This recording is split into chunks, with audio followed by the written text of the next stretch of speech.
Sadguru Nath Maharaj Ki Jai. Welcome to Jagadambe Reads the Holy Books of India, Mahabharata 397. As you may remember, Abhimanyu was saying how he was going to break up that Vyuha and everybody was going to talk about him. Let the Kauravas see me in action today. Yudhishthira said, may your words come true. May the gods above make this task of yours successful. I'm sending all the great heroes on our side to protect you. They are like Rudra and the sun combined. God bless you, my child. Bring glory to the name of Arjuna and Krishna. Abhimanyu saluted his uncles and set out on the dangerous mission entrusted to him. He was sure of success. His father had taught him the method of breaking up the Padma Vyuha. He knew the trick of entering it. The Vyuha had a knack of closing up as soon as someone entered it. His father had warned him about that. That was the only thing that ought to worry him. But then his uncles and the others were there to take care that the petals of the lotus did not close up and trap him, as a real lotus traps the bee that comes to it for honey. There was absolutely no need to worry. He did not know how to come out of the Vyuha.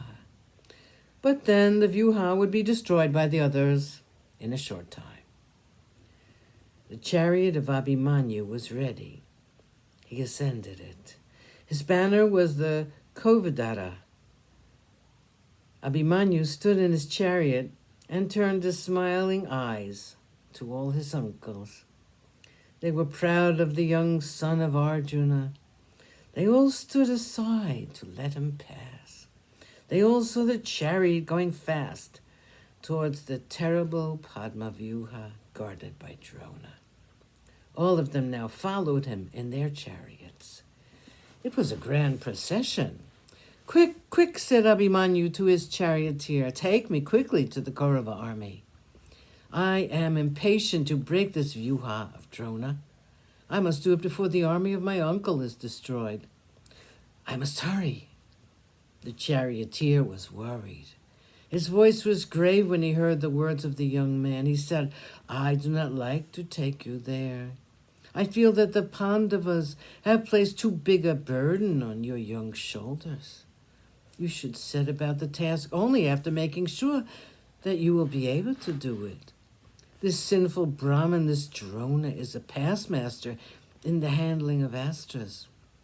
You are still a child and he's a veteran. I'm feeling very nervous. I do not like your going. Abhimanyu laughed at his charioteer and his words. He said, I'm looking forward to this encounter with the great Drona. He's so sure of himself that it will be a pleasure to undermine his smug complacency. Why are you nervous? Why fear about my safety?